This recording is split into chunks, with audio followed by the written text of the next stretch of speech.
살아계신 하나님의 말씀은 이사야서 59장 1절에서 3절까지 말씀입니다. 구약성경 1039면입니다. 이사야서 59장 1절에서 3절까지 다 같이 우리 한 목소리를 합독하십니다. 시작.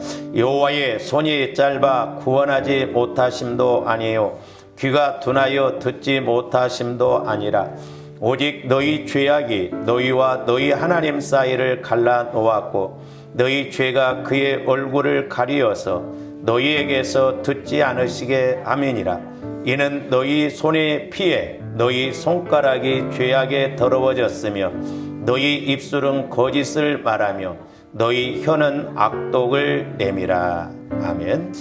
지난 시간에 이어서 우리의 신앙의 문제는 무엇인가 좀 본문만 바꿔서 오늘 두 번째 시간 은혜를 나누고자 합니다. 저와 여러분들이 신앙생활함에 있어서 문제가 뭐냐, 지난번에도 한번 이렇게 띄웠습니다만은 다시 한번 봅니다. 저와 여러분들이 신앙생활을 수십 년을 해도 변화가 안 일어난다는 것이 문제지요. 그러니까 우리가 교회만 왔다 갔다 하면 안 됩니다. 저와 여러분들이 아무리 찬송을 부르고 뭐 성경을 읽고 기도를 한다 할지라도 우리가 이 영적인 원리, 공식을 모르면 변화가 안 일어나요. 그래서 오늘날 우리 신앙생활에 있어서 가장 큰 문제는 뭐냐? 예수는 믿는다고 하는데, 교회는 다닌다고 하는데 그 사람의 인격이나 그 사람의 행동이 변화가 일어나지 않는다라고 하는 것이 문제입니다. 그 다음에 이제 또 하나, 두 번째로는 변화가 안 일어나니까 자연히 성장이 안 이루어집니다.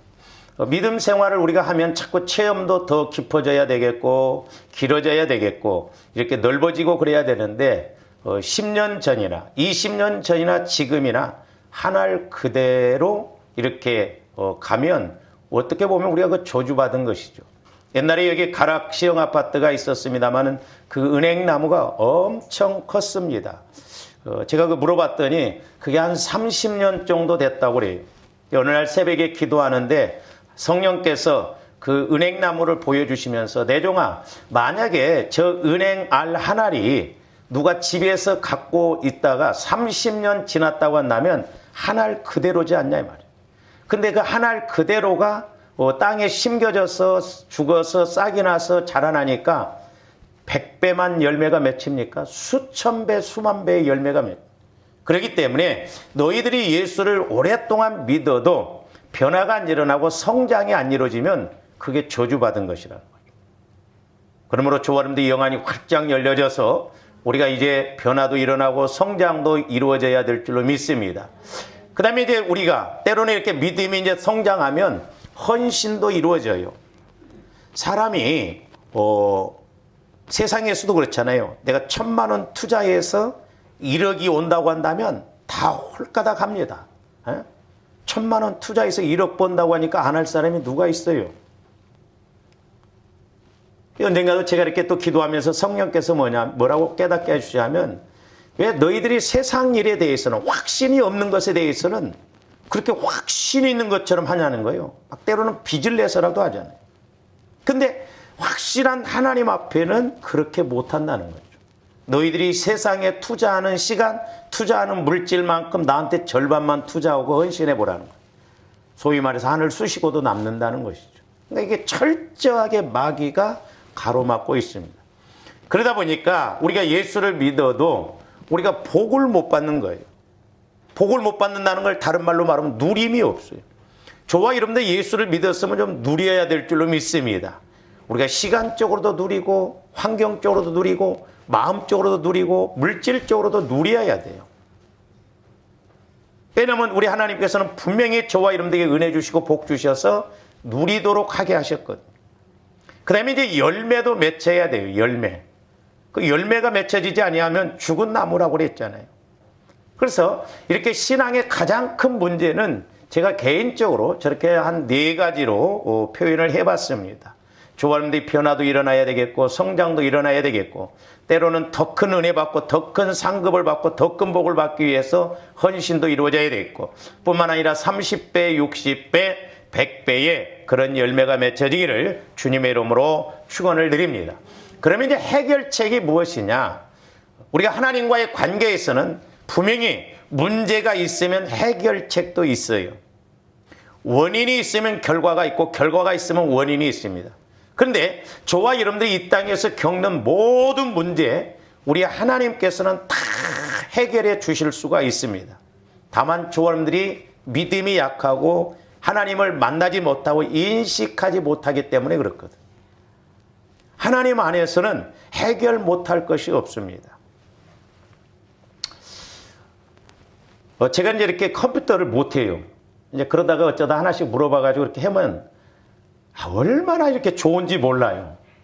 진즉 좀 배웠더라면 이렇게 쉽게 할 문제인데 나 혼자 뭘 하다 보면 어디로 가버리고 없어져 버리고 한나절 해도 완성이 안 돼요. 그러다 보면 제가 우리 박현 집사님한테 물어보고 부탁하고. 근데 신앙생활도 마찬가지예요.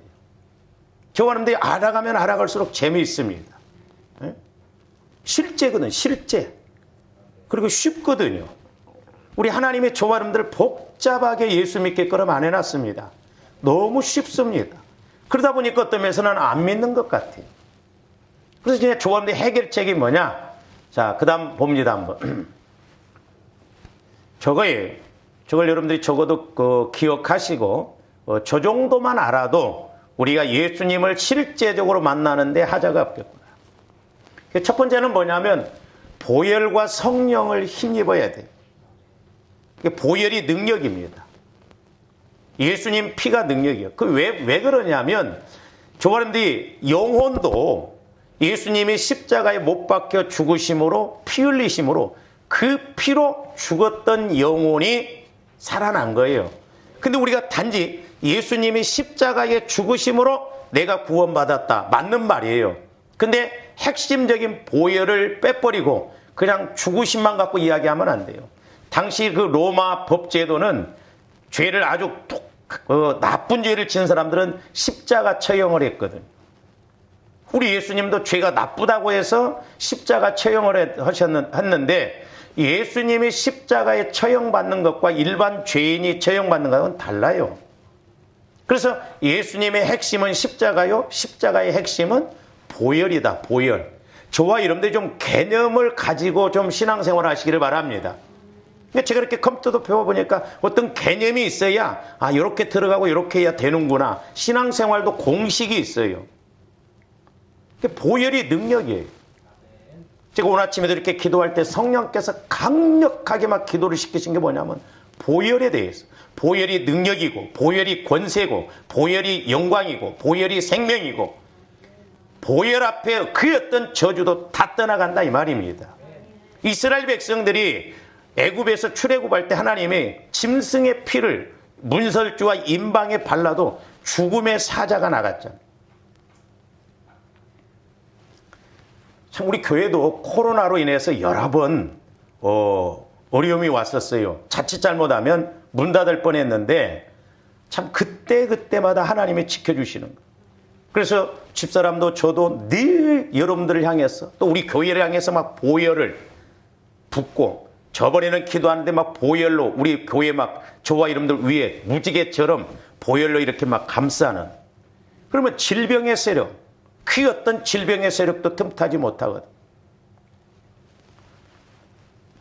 우리 지원이가 친구를 데리고 와서 집에서 방에서 마스크 벗고 놀았다. 근데 그 친구가 양성 반응이 와버렸어.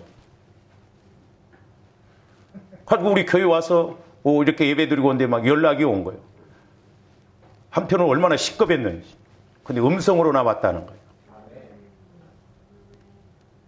지원이 못 나오면 박현 집사님도 못 나오면 또 방송도 못 하잖아.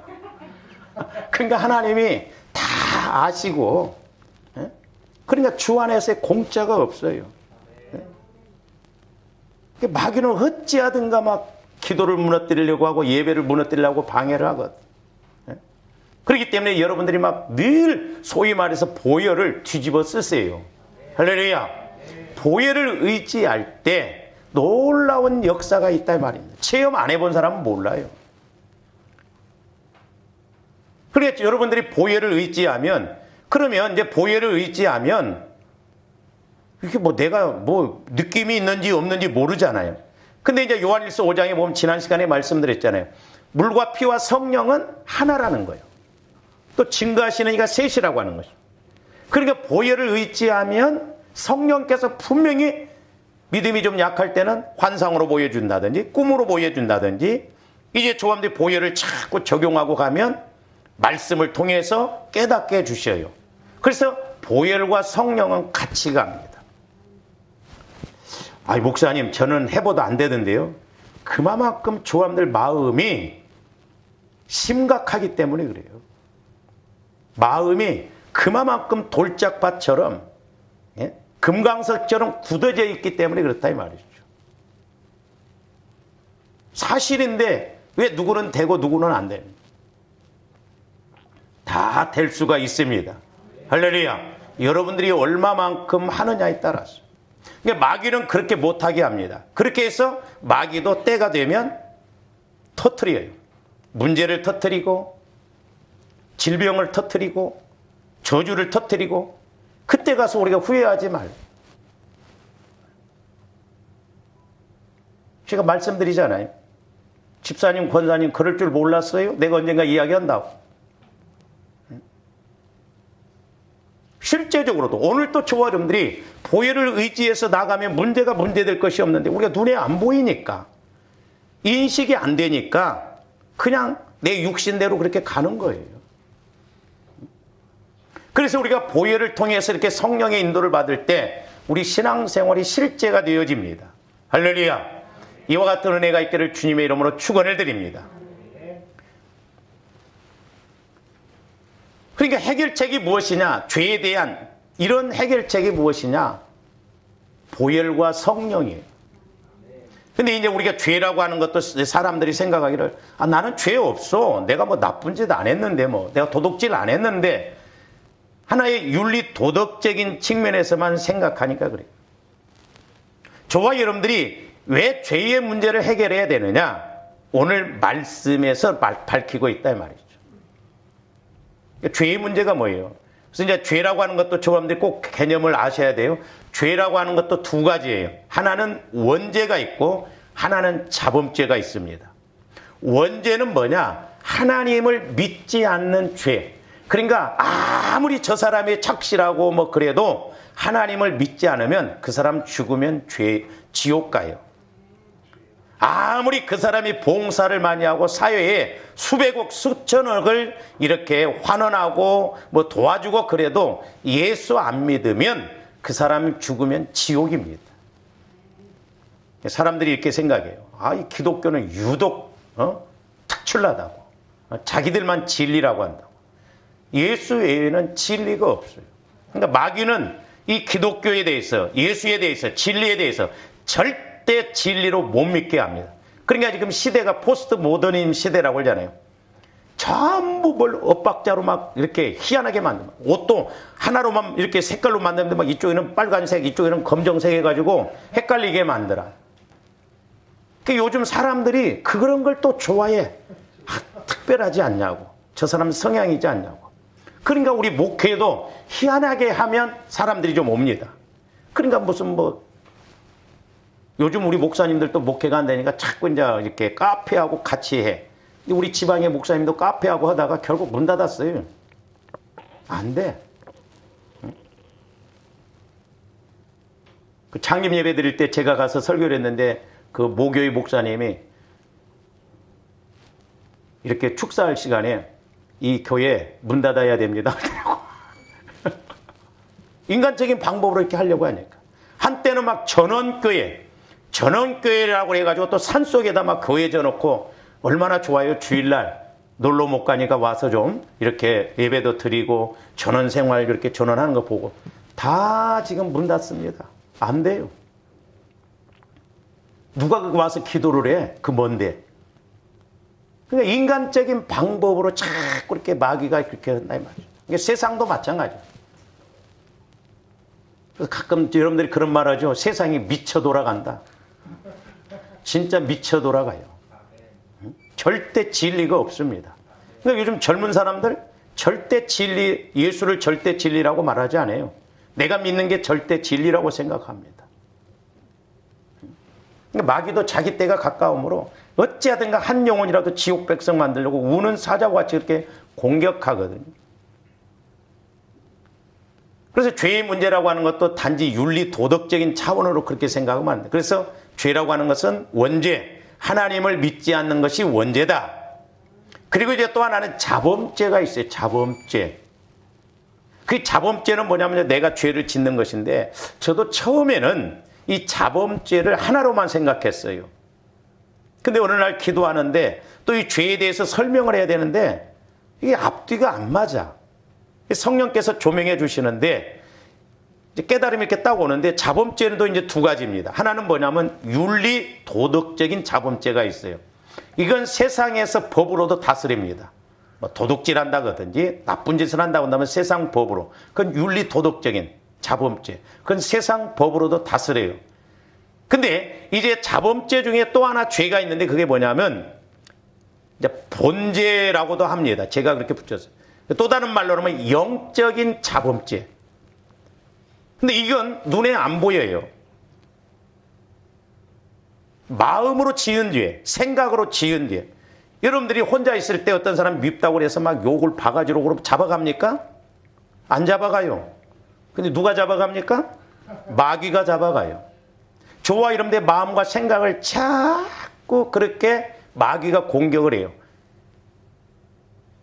그러니까 이스라엘 백성들도 율법은 보면 율법에서는 마음으로 짓는 죄는 죄가 아니에요. 행동으로만 짓는 죄는 죄입니다. 그러니까 율법에서는 그렇게 다스리니까 심판을 받거든, 율법에 의해서. 근데 이스라엘 백성들이 행동으로는 안 짓지만, 죄를 안 짓지만 마음으로 지거든. 그러니까 우리 예수님이 율법 밑에다가 더 촘촘한 그물을 깔아버렸어요. 그래서 물어보면, 집사님, 권사님, 율법 지키기가 어려워요? 복음 지키기가 어려워요? 그러면 어디서 듣는 것은 있어가지고 율법 지키기가 어렵지요? 그럽니다. 여러분, 복음 지키기가 더 어려워요. 왜? 마음으로만 미워해도 살인이라고 그랬어요. 그러니까 얼마나 우리가 안 됩니까? 그래서 우리 예수님은 너희가 마음으로만 미워해도 살인죄다. 거기에다가 뭔 은혜를 주시겠어요? 여러분들이 만약에 저 사람이 도둑놈이라고 하면 왔을 때 그 사람한테 돈 맡기겠어요? 안 맡겨요.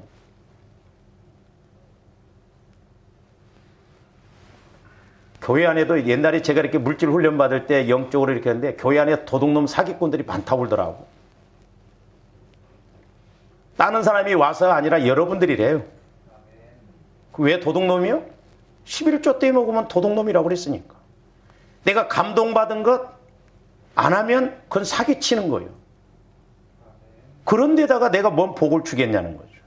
그러니까 조아님들이 영적으로 하나님을 만나야 될 줄로 믿습니다. 우리가 이렇게 하나님과의 관계, 말씀에 순종하지 않고 백날 다녀보세요. 그러니까 성령의 역사를 못 받고 예수 믿어도 나중에 뭐라, 나도 다녀봤는데 다 소용없더라. 그 엉뚱한 소리 한다 이 말이에요. 그래서 자범죄도 윤리 도덕적인 자범죄가 있고 영적인 자범죄가 있다. 이렇게 생각을 꼭 하세요. 내 안에 미움이 있고 시기가 있고 그러면 내가 하나님과의 관계에서 막히거든. 그래서 오늘 말씀에 뭐라고 그랬어요? 여호와의 손이 짧아 구원하지 못하심도 아니요 귀가 둔하여 듣지 못하심도 아니라. 저와 여러분들이 기도하는 것 다 듣고 계십니다. 언제 저와 여러분들이 은혜 받아요? 저도 이렇게 막 하다가 답답하고 그럴 때 성령께서 내 종아, 내가 네가 한 걸 안다. 네 마음을 내가 안다. 네 중심을 내가 안다. 그럴 때 눈물이 나면서 위로를 받고 힘을 얻거든. 하나님은 다 아십니다. 여러분들은 제가 여러분들을 기도해 주면 목사님이 날마다 나를 보기 때문에 어떤 생각을 갖고 기도하겠지. 그래서 어떤 때는 여러분들 데리고 내가 가서 딴 사람들, 모르는 사람들을 기도해 줘 보면, 야, 이거 실제네, 실제. 하나님은 너무너무 정확하게 다 아셔요.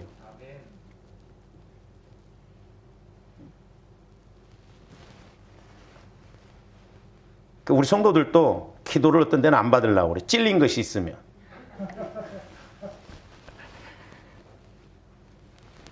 며칠 있다 봤는데 며칠 있으면 그거 안 나와?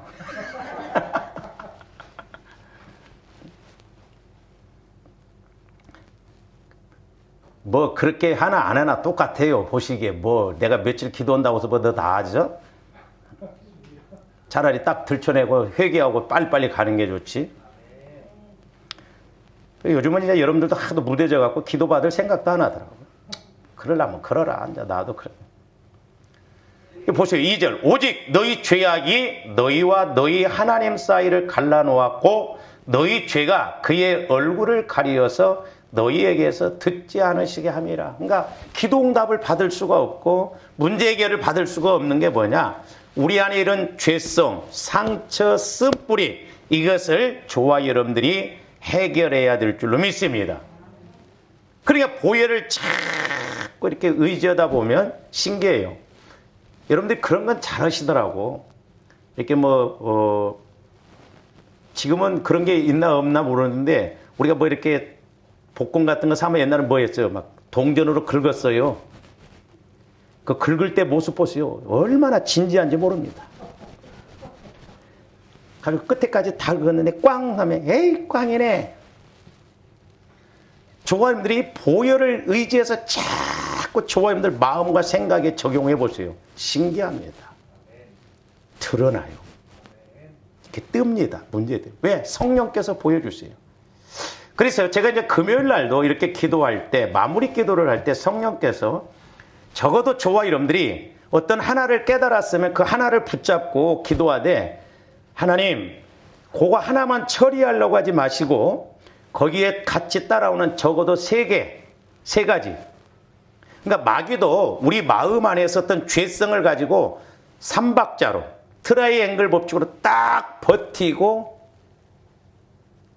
해결을 못 받게 만들거든요. 그러니까 여러분들이 하나를 붙잡고 계속 기도하다 보면 두 개, 세 가지가 보여져요. 더 들어가서 자꾸 들어가다 보면 그것이 엮어져 있어가지고 아이고 이것도 엮어져 있네, 이것도 엮어져 있네 깨닫게 된다 이 말입니다. 그래서 제가 금요일날 이제 말씀드렸던 게 뭐냐면 그 나를 공격하는 우리 가문을 공격하는 영적 세력이 무엇인가를 알아야 된다고 했어요. 여러분들 기도 안 해도 우리 집안의 내력 보세요. 그냥 나와요. 몰라도. 그래서 병원에 가서도 여러분들이 물어보시면 의사들이 뭐라고 가족력을 물어보잖아요. 그러니까 예를 들어서 우리 집안 같은 경우는 혈압풍으로 많이 돌아가셨어요. 우리 아버지 형제간들이.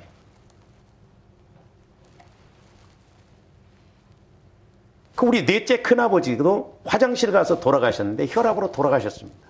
저 어렸을 때 우리 둘째 큰아버지 집에 가면 우리 큰어머니가 잘 못 일어나면서 벽을 잡고 홍기 왔냐? 나는 그때 뭔지 모르는데 풍이었어요. 풍.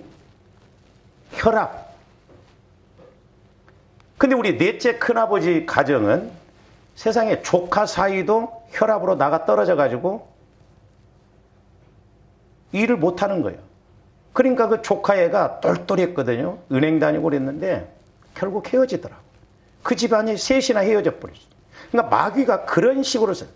근데 또 안타까운 것은 남매 회랭개교를 못 넣는다는 거지. 마귀가 그렇게 완전하게 지배를 해요.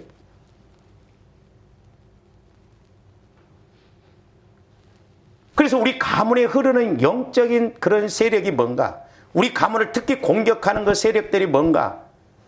쉽게 말하면 예를 들어서 가난의 영이 역사한다. 그러면 이 가난의 영이 역사하면 꼭 여러 가지 엮어져서 오는데, 그러니까 여러분들이 그걸 분별을 해야 돼요. 꼭 세 가지로만 아니라 어떤 때는 요것하고 요것하고 엮어져 있고 어떤 때는 이것하고 엮어져 있는데, 갈라디아서 5장 19절에 보면 그 음행에 대해서 말하고 있는데 음행과 더러움과 탐욕 그랬거든요. 세 가지가 같이 갑니다. 음행, 더러움, 탐욕. 그런데 에베소서 5장 3절에서는 음행과 더러움과 호색 이렇게 이야기했거든요. 근데 음행 속에 왜 더러움이 들어가냐 이 말이에요. 우리 마음이 더러워지면 그렇게 끌려갑니다. 그러니까 우리가 그런 걸 분별을 해야 돼. 그러니까 가난의 영이 역사하면 꼭 같이 보통 가는 게 뭐냐면 도적맞게 하는 영입니다. 도적맞게 하는. 옛날에 지금은 이제 시골로 내려갔습니다만은 그 집사님이 아들이 이렇게 회사를 다니는데 제가 이렇게 가면 목사님 저놈의 새끼는 월급 타면 그날부로 없어져 버린대. 왜 그래요? 그랬더니 그날 월급 타면 술 먹고 누가 빌려달라고 하면 빌려줘 버리고 하여튼 병원을 얼마나 자주 가는지 몰라요. 술 먹고 육교 건너가다가 떨어져가지고 병원에 입원하고 그 전기 일을 했는데 전기 일하다가 스파크가 일어나서 그냥 화상을 입어갖고 또 병원에 입원하고 그러니까 돈을 못 모아요. 못 모아요. 그래서 제가 왜 그런 거 기도를 할 때 가난의 영이 그렇게 도적맞게 하더라고요.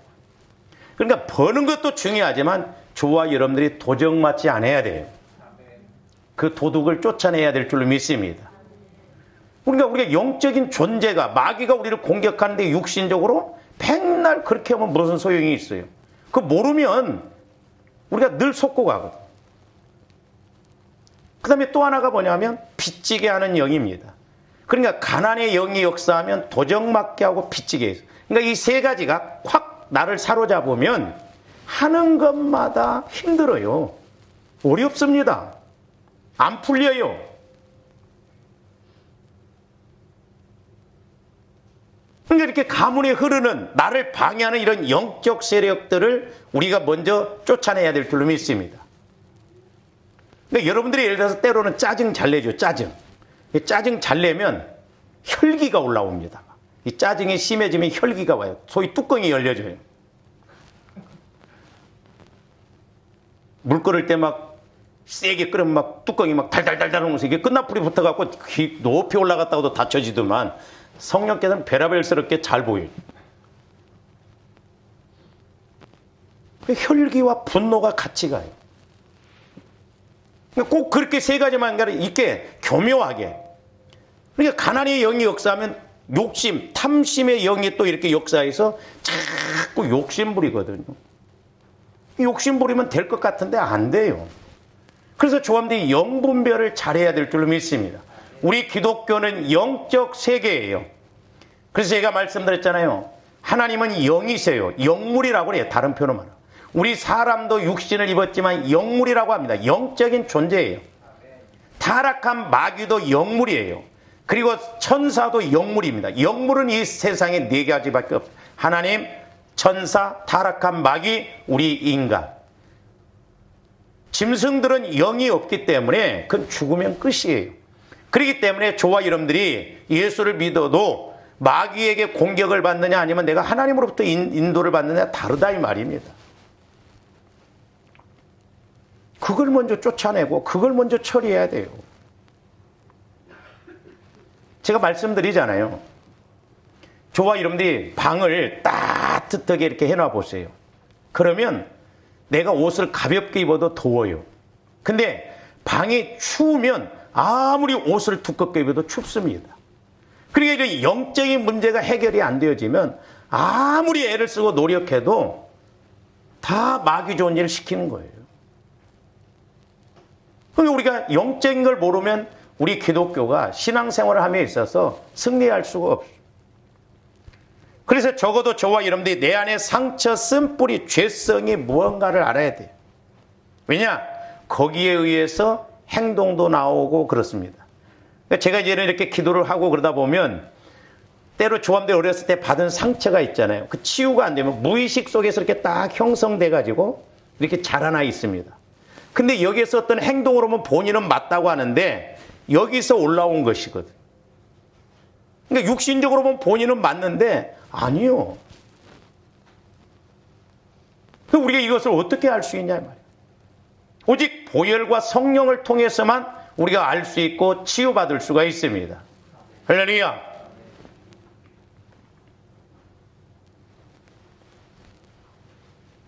그래서 저와 여러분들이 내 죄의 문제, 죄라고 하는 것도 아까 이야기했듯이 우리가 뭐 내 나쁜 짓 아니 그런 차원으로만 생각하면 안 되고 우리가 영적으로 생각을 해야 된다 말이에요.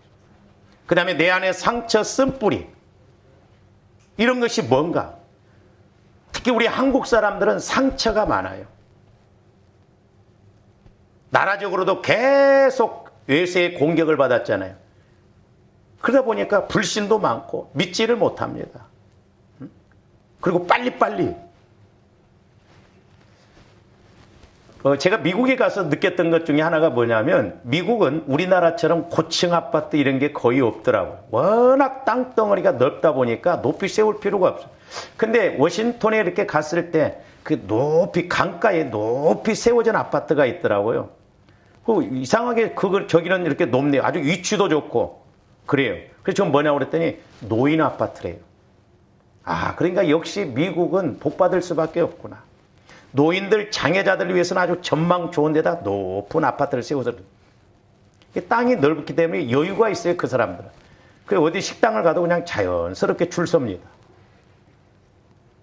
한 번은 제가 식당에 가다 보니까 줄 서 있는데 앞으로 갔네. 보니까 줄이 서 있더라고. 그냥 키도 크고 등치도 커서 그런지 콜라도 우리나라로 보면 2잔 만들도 되겠는데 다 못 먹겠더라고. 얼마나 큰지. 근데 인천공항 와가지고 한 일주일 있다 왔는데도 벌써 막 정신적으로 영적으로 빨리빨리 죄송한 표현입니다만 도둑놈 속을 들어온 것 같더라고. 마음이 그렇게 편안했다. 그래서 제가 미국 가서 사는 것도 괜찮겠다.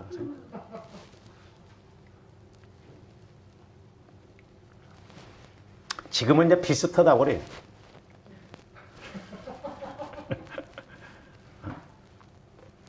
하마터면 저도 미국 가서 목회할 뻔했어요. 가려고 그랬어. 우리 지방에 목사님 한 분이 갔거든요. 그래서 이제 이렇게 상처 쓴뿌리가 해결되어지면 이제 변화가 와요, 변화. 조함들 마음이 먼저 변화가 일어납니다. 할렐루야. 성화가 이루어져요.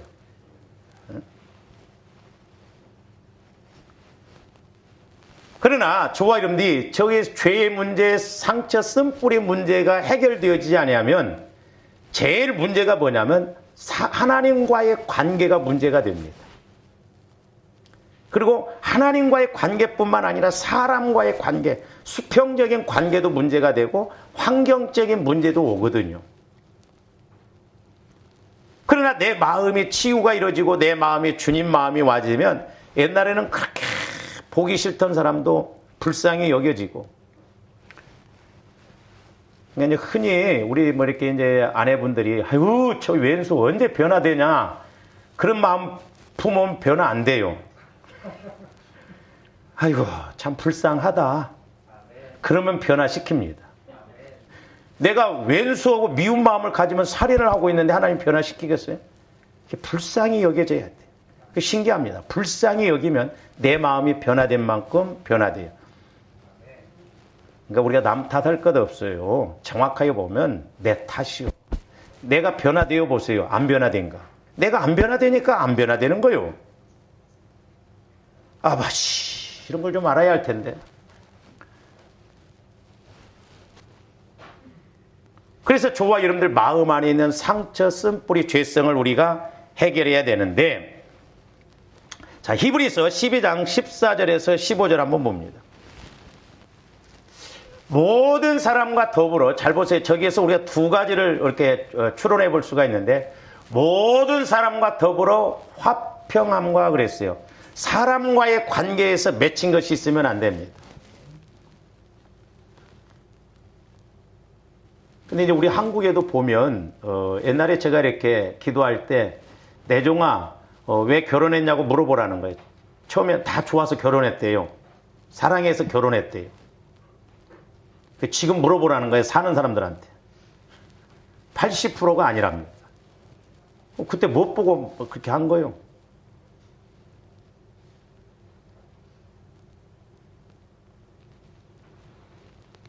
그러니까 이렇게 부부간에도 서로 이제 저도 나이가 들다 보니까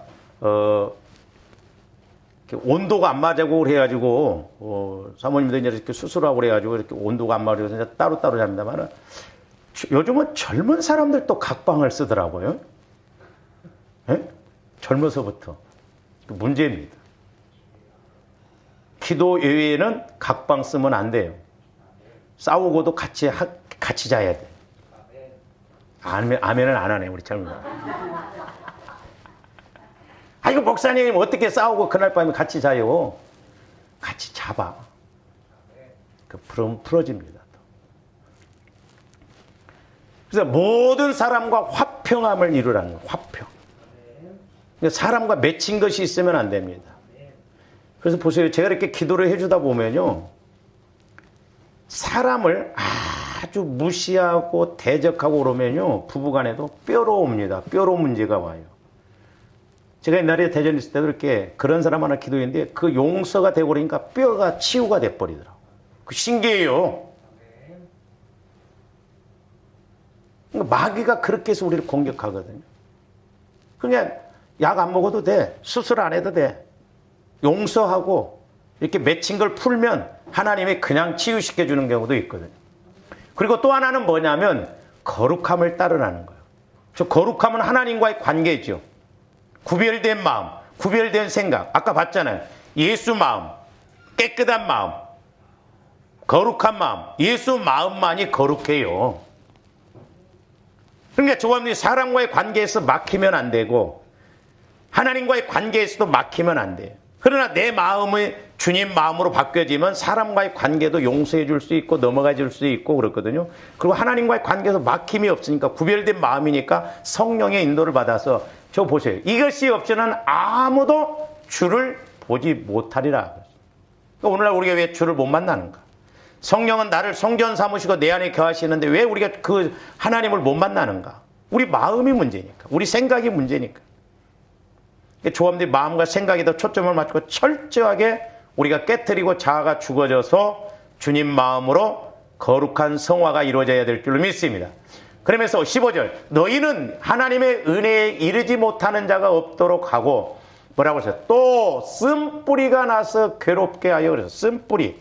우리 마음 안에 상처 쓴뿌리가 있으면 괴롭습니다. 제가 언젠가도 말씀드렸잖아요. 어떤 교회 집사님 한 분을 이렇게 만나서 제가 기도를 해주는데 그 집사님이 하시는 이야기가 뭐냐면 목사님 저는 아무리 성경을 읽어도 아무리 설교를 들어도 아무리 금식 기도를 해도 은혜를 못 받는데요. 은혜를 못 받는데. 왜 그래요? 목사님은 혹시 뭐 그 원인을 아실 수 있습니까? 은혜를 못 받는데 수십 년 신앙생활 했는데도 성경을 읽고 설교를 듣고 금식을 하고 그렇게 작정 기도를 많이 하는데도 은혜를 못 받는다는 거예요. 깨달음이 없다는 거예요. 제가 이렇게 기도를 해주면서 제가 거기서 힌트를 얻었어요. 깜짝 놀랐어요. 그 마음을 보여주시는데 마음이 가시밭으로 꽉 쩔었더라고요. 왜 그러느냐? 남편에 대한 미움 이런 것이 얼마나 가득가득 채워져 있는지. 그러니까 설교 들 때는 그래 용서해야지 불쌍히 여겨야지. 근데 집에 가서 보면 말만 해도 싫고 밉고 예? 어떤 애 저 빨리 안 죽냐 막 그런 생각까지 가졌다는 거예요. 그러니까 살인하고 있잖아요. 살인. 가시는 찌르면 아프잖아요. 그러니까 이 집사님 마음에 가시 같은 마음에 꽉 찌어 있다 보니까 아무리 말씀이 와도 은혜가 안 되는 거예요. 그 제가 그것을 기도를 해주다 중간에 멈추고 집사님 그거 회개하라고 그랬어요. 그 회개를 철저히 막 하더라고. 울면서 통곡하면서. 그 마음이 평안해졌다는 거예요. 그러니까 아니 우리 마음에 여유가 없으면 어떤 쓸 자리가 없잖아요. 그러니까 마음이 넓어야 뭐가 하나 탁 들어와도 감쌀 힘이 있으면 그냥 감싸지는데 마음이 좁으면 여유가 없어. 그러니까 조금만 건드려도 남편이 조금 어떤 말이면 매사에 싫은 거야. 매사에. 다 밉고 같이 죽는 거예요.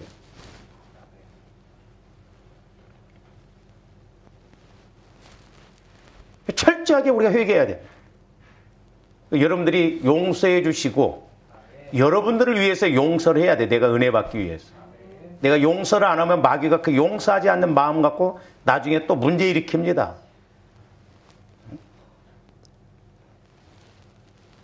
그래서 여기 쓴뿌리가 나서 괴롭게 하여 많은 사람이 이로 말미암아 더럽게 되지 않게 하며 그래서 더럽게. 그러니까 상처 쓴뿌리는 영적으로 보면 더러워요. 그러니까 성령이 역사하실 수가 없어요. 그래서 조함들 마음, 하나님 보혈을 마시고 바르고 뿌립니다. 성령 하나님 보여주세요. 내가 모태로부터 성장해 오면서 내가 받은 상처, 쓴뿌리, 죄성이 무엇인가 분명히 있어요. 찾아보면. 그걸 우리가 해결하고 나가야 될 줄로 믿습니다. 그래서 저렇게 해결이 되어지지 아니하면, 자, 히브리서 9장 14절, 제가 늘 인용한 말씀입니다. 하물며 영원하신 성령으로 말미암아 흠없는 자기를 하나님께 드린 그리스도의 피가, 그랬어요. 그리스도의 피가 어찌 너희 양심을, 저기서 양심은 뭘 말하냐면 마음을 말해요. 마음을 죽은 행실에서 깨끗하게 하고. 잘 보세요. 마음이, 내 마음, 육신의 생각은 사망이라고 그랬잖아요. 하나님과의 나 사이에 있어서 내 마음이 살아있는 생명의 마음이 되어야 될 거 아니에요. 그리스도의 마음이래야 생명의 마음이 됩니다. 근데 내 마음은 죽은 마음이에요. 그러니까 죽은 마음을 갖고 행동해도 죽은 행실이요. 그러니까 하나님의 책임을 안 지신다 이 말입니다.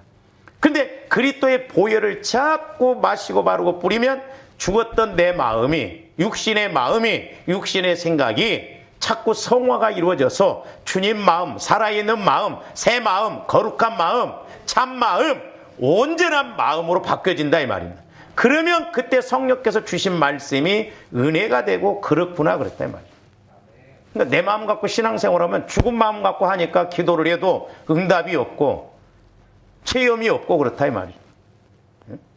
여러분 마음을 자꾸 보혈로 이렇게 적용을 해서 치유시켜 보세요. 신기합니다. 내가 왜 인자 살았지? 예?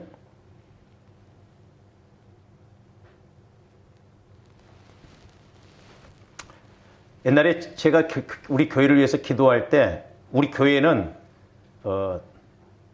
병원으로 말하면 대형 병원은 아니래요. 그래서 제가 무슨 교회입니까? 그랬더니 병원으로 말하면 우리 교회는 전문병원이 돼. 전문병원은 조그만 해도 손님이 많습니다. 그래서 복잡한 사람들만 붙여줬는가 싶어. 근데 제가 여러분들 중복기도에 보면 영적으로 들어가 보면 복잡해. 싸움이 심해요. 그렇기 때문에 조합들이 같이 기도해서 가야 될 줄로 믿습니다. 그래서 내 마음이 죽어 있으면 행실도 죽어 있기 때문에 하나님이 책임을 안 지십니다. 그러나 내 마음이 주님 마음이 되어지면 살아있는 마음이기 때문에 살아있는 마음 갖고 신앙생활을 하기 때문에 하나님이 책임지시는 것이죠. 그 다음에 히브리서 10장 22절도 봅니다. 우리가 마음의 뿌림을 받아, 그러니까 보혈을 통해서 우리 마음에 자꾸 뿌리고 바르고 붓고 막 그래라 이 말이에요. 그러면 저게 뭐라고 해서 악한 양심으로부터 벗어났나. 악한 양심, 저기도 양심은 마음을 말해요. 악이라고 하니까 뭐 도둑질하고 나쁜 짓하고 그것만 악이 아니에요. 주님 말씀 반대로 가는 게 악이라고 해서 시편 1편에 보면. 그러니까 우리 마음이 자꾸 보혈을 통해서 성령의 그 말씀을 통해서 치유가 이루어지거든요. 그래서 30%, 40%, 50%, 60%, 70% 이렇게 치유가 이루어지면 신기해요. 하나님은 그 주님 마음에다 말씀의 씨앗을 이렇게 떨어뜨리시거든요. 성령을 통해서. 그러면 그 말씀이 깨달아지고 믿어지요.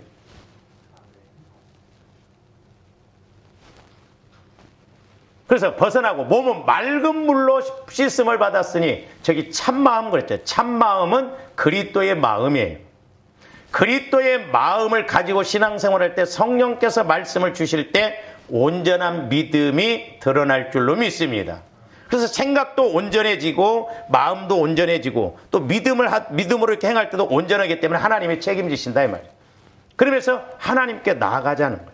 앞에 아까 히브리서 9장에서는 하나님을 섬기게 하신다. 하나님을 만난다 이 말이에요.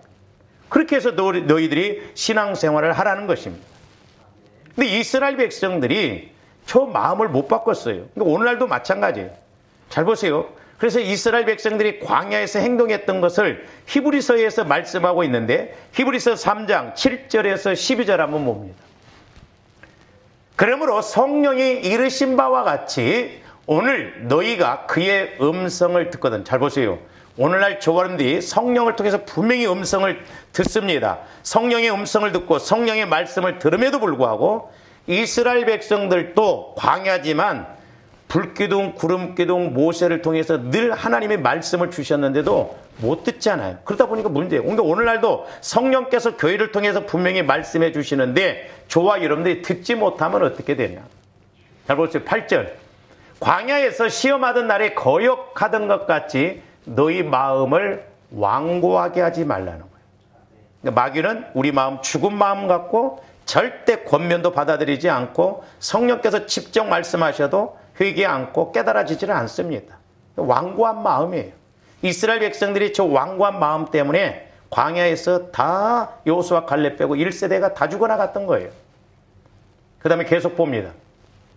거기서 너희 열조가 나를 시험하여 증험하고 40년 동안 나의 행사를 보았느니라. 그러므로 내가 이 세대에 대하여 노하여 이르기를 그들이 항상 마음이 미혹된다는 거죠. 아까는 완고한 마음이라고 했는데 여기서는 또 미혹된 마음이라고 했어요. 그러니까 내 안에 마음이 처리가 안 되어지니까 마귀가 그럴싸하게 교묘하게 미혹을 해요. 저 미혹의 영이 역사하면요, 목회자인 저도 넘어갈 수밖에 없겠더라고요. 분별이 안 되어져요. 옳은 것 같아요. 마귀도 아주 그럴싸하게 수준 높게 속이거든요. 그래서 미혹되니까 길을 알지 못한 듯 알았어요. 우리가 신앙생활하면서 길을 잘 알아야 될 줄로 믿습니다. 축복의 길, 생명의 길, 은혜의 길. 세상에서도 길 한번 잘못 들었으면 한참 가다가 유턴해서 와야 돼요. 고속도로 들어가 보세요.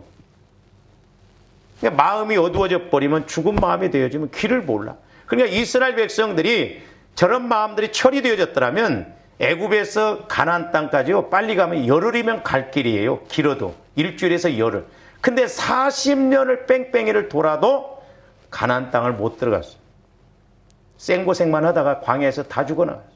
오늘날 저분들이 신앙생활 한다고 하면서 고생만 하다가 우리가 심판받으면 안 됩니다. 이 땅에서도 은혜 받고 천국 가서도 복 받아야 될 줄로 믿습니다. 계속 봅니다. 내가 노하여, 그러니까 저기 보면 하나님이 전부 노하셨다고 그랬잖아요. 노하셨다. 노하여 맹세한 바와 같이 그들은 내 안식에 들어오지 못하였으리라 하였다. 안식에 못 들어가요. 그런데 안식이 있어야 할 거 아니에요. 평안함이 있고 쉼이 있고 은혜가 있어야 될 줄로 믿습니다. 12절. 형제들아 너희는 삼가 혹 너희 중에 누가 믿지 아니하는, 저기서는 뭐라고 하냐면 악한 마음이라고 했어요. 악한 마음. 악한 마음은 하나님을 안 믿는 마음이에요. 만약에 여러분들이 마음이 착실해도 하나님을 안 믿고 기도 생활 않고 성령을 체험 못하면 악한 마음입니다. 말씀 반대로 간 게 악한 마음, 말씀 반대로 가는 게 악인이라고 했어요. 그러면 저기서 보세요. 살아계신 하나님에게서 떨어질까 조심할 것이요. 이런 사람들은 자칫 잘못하면 언젠가 떨어진다 이 말이에요. 예수를 떠나버린다 이 말이에요. 교회를 안 다닌다 이 말입니다. 마귀가 그렇게 끌고 가버려요. 그래서 제가 개인적으로 표현하기를, 여러분 신앙이 대롱대롱 신앙 되면 안 돼요. 뭐 이해가 가셔요? 네? 대롱대롱 매달려 있다가 순간적으로 떨어져 버리면 안 된다 이 말이에요. 그래서 우리가 주님을 만나고 주님을 체험해서 확실하게 예수를 만나고 가는, 그래서 조금도 이 땅에서도 천국을 누리는 그런 은혜가 있기를 주님의 이름으로 축원을 드립니다. 기도하십시오. 사랑의 주님, 감사를 드립니다. 이제 우리가 나의 신앙의 문제에 대해서 점검하고자 합니다. 이제 영적인 세력들을 알고 또한 내 안에 상처 쓴뿌리 죄성이 무엇인가도 알게 하여 주셔서 이제 우리의 마음이 죽은 마음이 아니라 그리스도의 마음으로 성화가 되어져 있는 참마음, 새마음, 거룩한 마음이 되어져서 아버지 하나님, 저희들 힘있게 능력있게 신앙생활하게 하여 주시옵소서. 감사와 영광을 돌리오며 축복하옵고 예수 그리스도 이름으로 기도하옵나이다. 아멘.